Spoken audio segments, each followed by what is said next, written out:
persidangan demi persidangan yang telah berlangsung sejak 12 Desember 2024 sampai dengan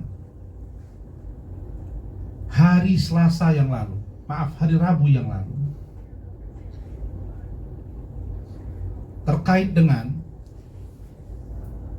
laporan saudara Hotman Paris Hutapea terhadap saya Razman Arif Nasution dan saudari Putri Iklima Aprilia alias Iklima Kim, itu sudah berlangsung 24 kali.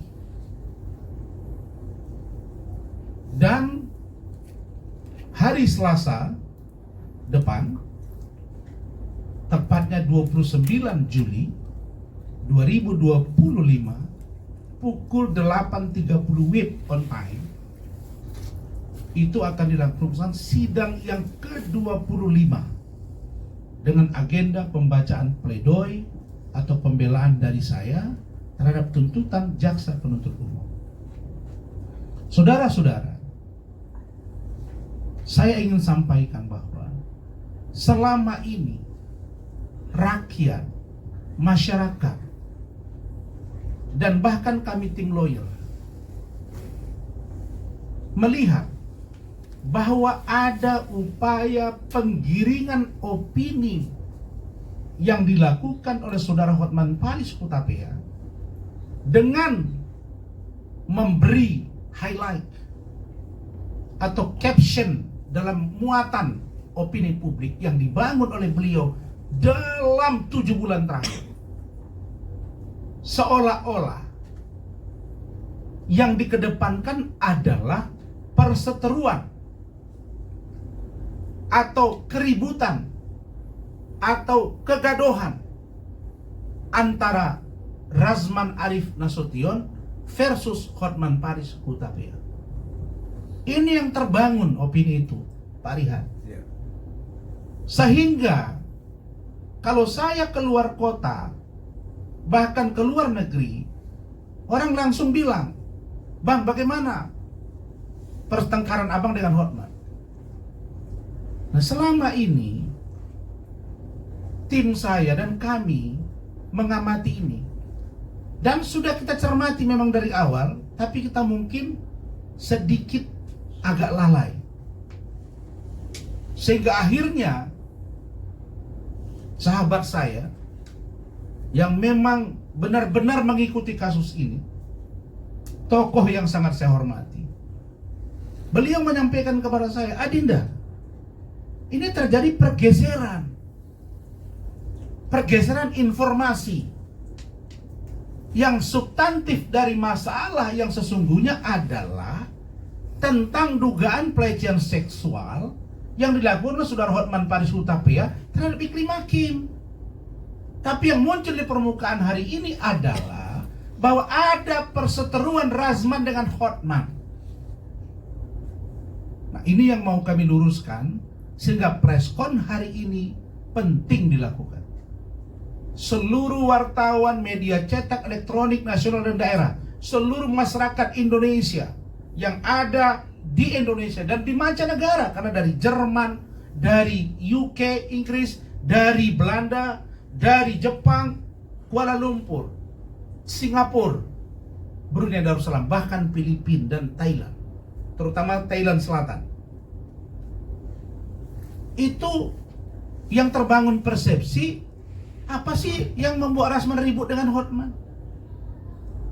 Kasus ini sesungguhnya bukan ribut Razman dengan Hotman. Saya dengan Hotman tidak ada masalah. Tapi kasus ini adalah ada seorang perempuan yang bernama Putri Iklima Aprilia alias Iklima Kim datang ke saya mengadu bahwa dia dilecehkan, dan pelaku pelecehan dimaksud diduga Hotman Paris Hutapea. 2 kali dalam mobil, 1 kali di klub, 1 kali di apartemen Moi Kelapa Gading. Ini pointernya. Sehingga saya bantulah anak ini. Tanda tangan kuasa, dia sudah akui. Surat pernyataan, dia tanda tangani, dia akui. Tapi katanya saya tidak kasih kesempatan untuk baca. Tanggalnya sama, bulannya sama, tahunnya sama, suratnya ada di situ di Grand Cafe Hotel Grand Hyatt. Hotel bintang 5 plus yang terbuka. Tidak mungkin surat kuasa 2 lembar dia tanda tangani dan dia baca, tambah satu lagi surat kuasa juga 2 lembar dengan penerima kuasa 5-6 orang, dia tanda tangani dan dia baca. Lalu kemudian satu surat pernyataan 1 lembar, dia bilang saya tidak kasih dia baca. Ini kan aneh. Setelah kita lakukan preskon bersama dengan Iklim Hakim ada di samping saya. Tidak satu pun pernyataan saya yang dibantah oleh Iklim Hakim pada waktu itu. Dan selama Iklim Hakim menjadi klien saya 25 April 2022 sampai dengan 11 Juni 2022, dia tidak pernah membantah keterangan saya. Tapi setelah dia mencabut kuasa, barulah dia Iklim Hakim ini mengatakan bahwa 1, tidak pernah tanda tangan kuasa. Yang kedua, tidak pernah menandatangani surat pernyataan. Yang ketiga, tidak pernah mengatakan dilecehkan.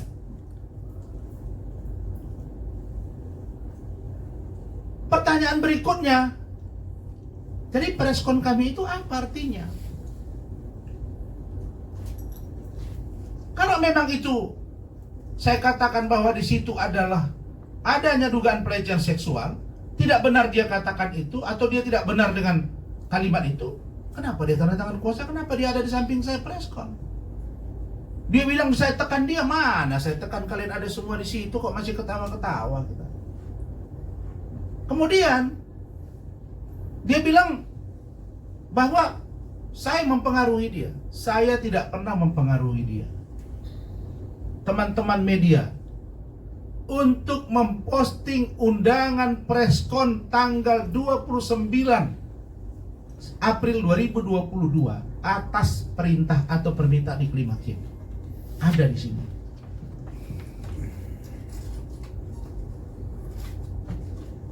Tanggal 27 dia WA saya. Dan ini sudah dibuka di pengadilan. Sudah dibuka di pengadilan. Kemudian saya digambarkan seolah-olah merekayasa. Di dalam dakwaan jaksa penuntut umum dikatakan bahwa saya yang menginisiatif, bahwa saya yang mengarahkan. Sekarang saya tunjukkan kepada saudara. Ini adalah postingan Iklim Hakim.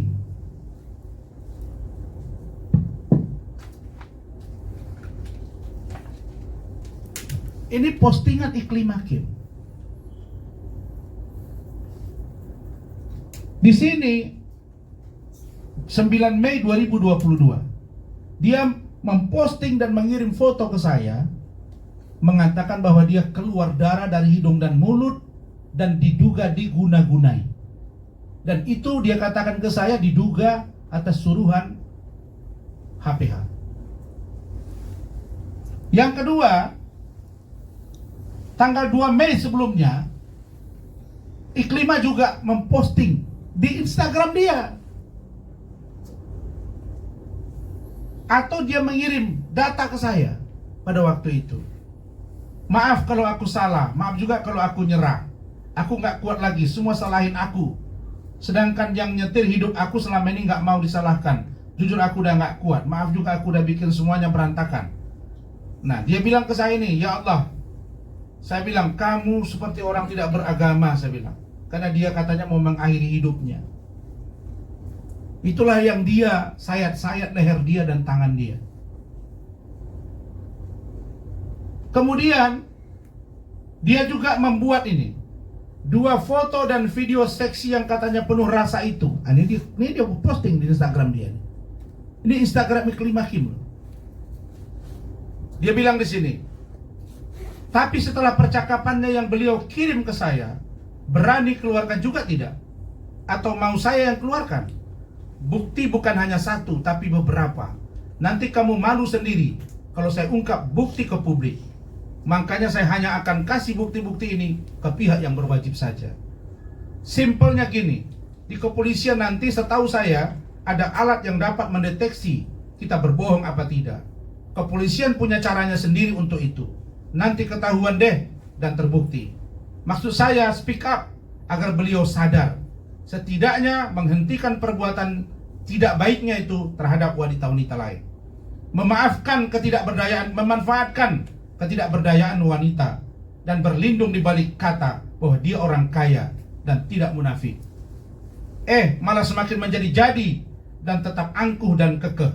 Saya masih baik kasih jangka waktu agar supaya apa? Supaya Anda tidak malu jika bukti-bukti itu akhirnya saya ungkap ke publik. Wahai tulang yang terhormat, walaupun di sini saya yang terlihat jelek, tapi saya tidak akan pernah menyerah. Ini postingan Iklim Hakim. Kok bisa-bisanya jaksa penuntut umum, Pak Rihat, seolah-olah semua postingan saya, betul kan? Betul. Inilah yang akan dijabarkan semuanya. Kalau itu postingan saya semua, ini apa maksudnya?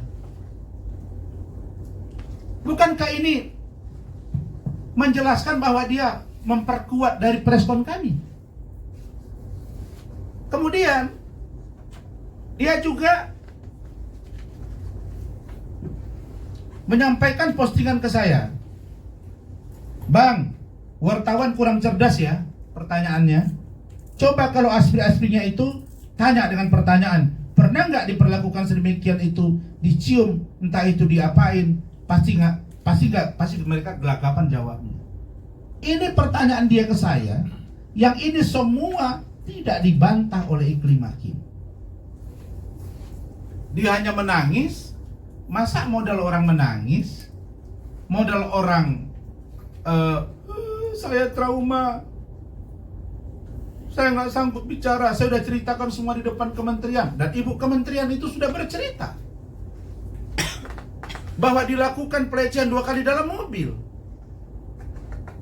bahwa ada 1 kali di apartemen Mall Kelapa Gading, bahwa ada juga di klub. Masa keterangan itu dianggap tidak ada oleh jaksa penuntut umum? Sangat bahaya kita. Saya mau tanya Anda semua deh, wartawan di seluruh Indonesia. Sejak kapan ada klien lebih banyak bicara dari pengacara?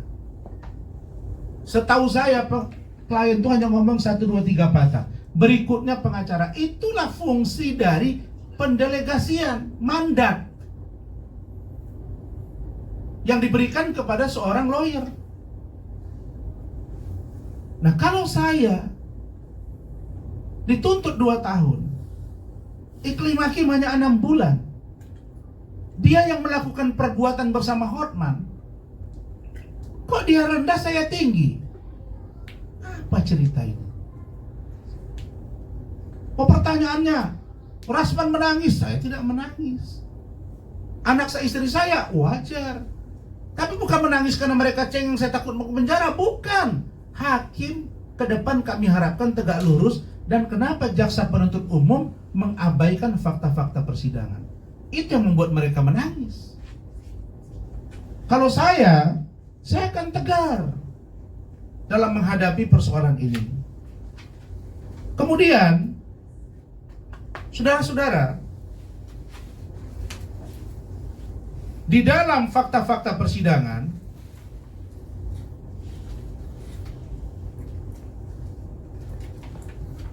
juga terungkap bahwa Iklim Hakim pun tidak membantah ini.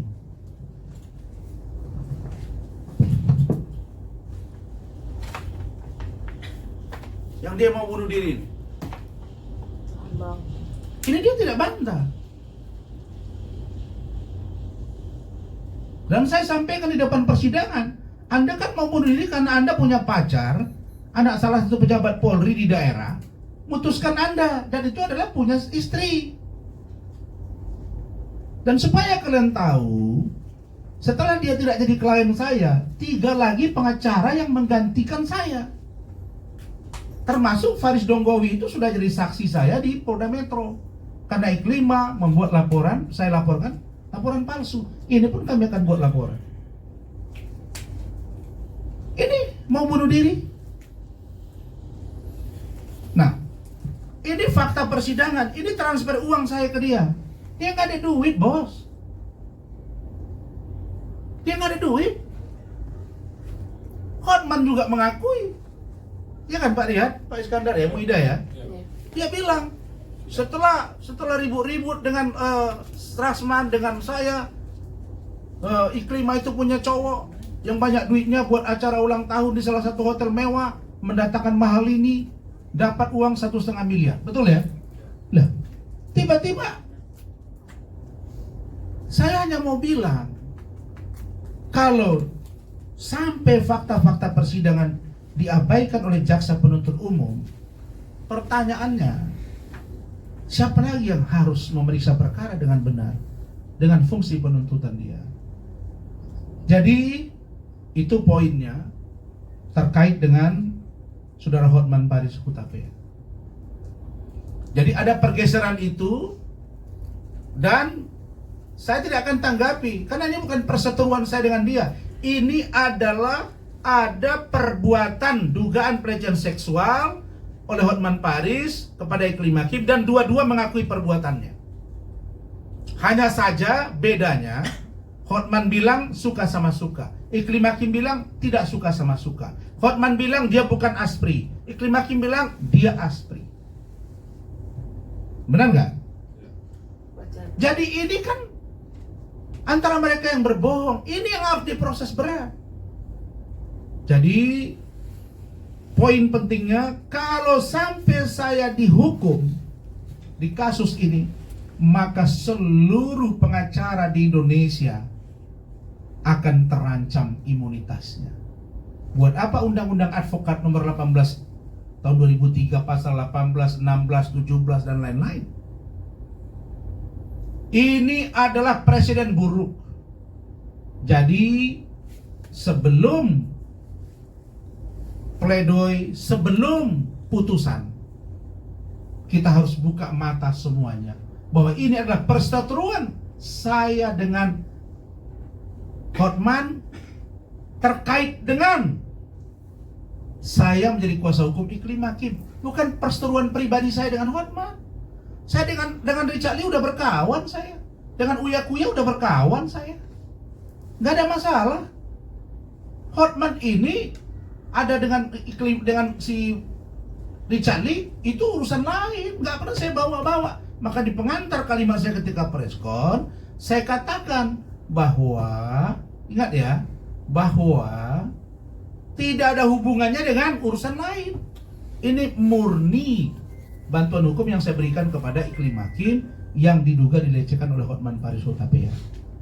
Nah, poin yang kedua, saya minta Hotman, kau kalau gentle, bukan cuap-cuap di media sosial.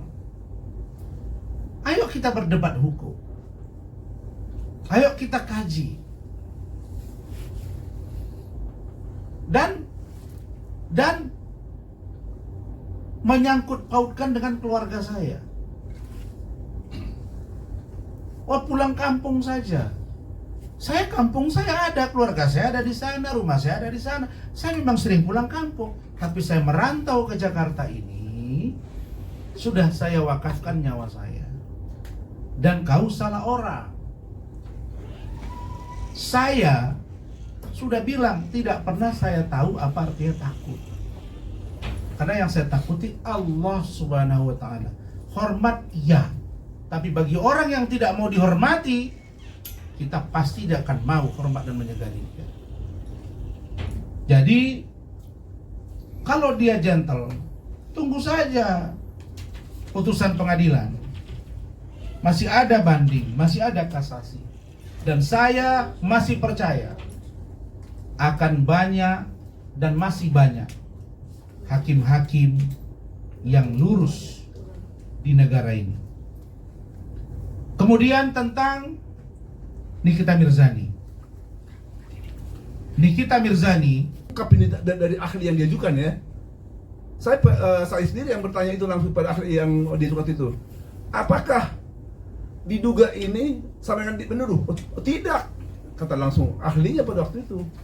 Jadi kenapa di sini terkesan jaksa masih mengatakan bahwa dokteran ini terkesan menuduh, padahal dari semua ucapan, omongan yang disampaikan di media pers tentang adanya pelecehan yang diduga dilakukan oleh Pak Irfan Hakim, yang di mana itu ada di mobil 2 kali, sedangkan fakta persidangan yang dikatakan Irfan Hakim ada di departemen MOI, ada juga di klub. Itu kan udah fakta. Makanya saya bilang ini jaksa penuntut umum ini sangat terkesan sangat harus dipaksakan dakwaan yang mereka dakwaan itu harus terpenuhi unsurnya, sekalipun di dalam fakta persidangan tidak ada terpenuhi unsurnya. Jadi inilah yang dikatakan oleh pada klien kami tadi. Mudah-mudahan ya, memang kalau jaksa itu kan memang itu kan baru sifatnya tuntutan. Yang menyatakan ini sebenarnya terbukti atau tidak terbukti adalah nanti itu adalah kapasitas daripada majelis hakim.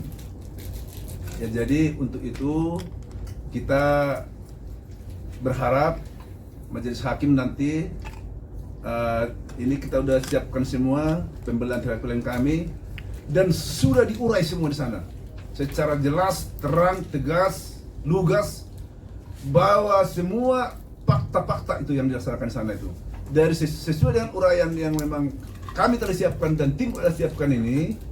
Sesungguhnya memang tidak ada suatu fakta yang terungkap dalam persidangan yang bisa dapat dikatakan memenuhi unsur daripada dakwa jaksa penuntut umum ini. Jadi untuk itu ya kami pikir berharap seperti yang tadi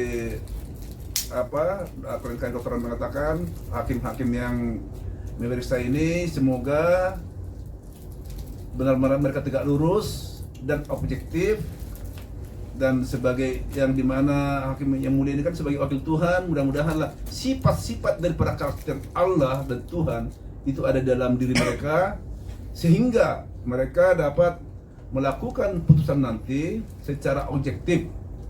Dan kalau memang dilakukan secara objektif dan fakta-fakta yang sesuai dengan yang terkait persidangan, kami sebagai kuasa hukum daripada Dr. Ran dan tim sangat-sangatlah optimis bahwa nanti putusan ini akan hakim memutus, menyatakan setelah membaca, meneliti, mencermati dan menimbang, maka menyatakan bahwa semua dakwaan yang dakwakan oleh jaksa penuntut umum dinyatakan tidak terbukti dan tidak dapat diterima. Maka klien kami Dr. Ran harus dinyatakan bebas dari segala tuntutan hukum. Itu yang bisa kami sampaikan, mungkin ditambahkan oleh rekan saya Bu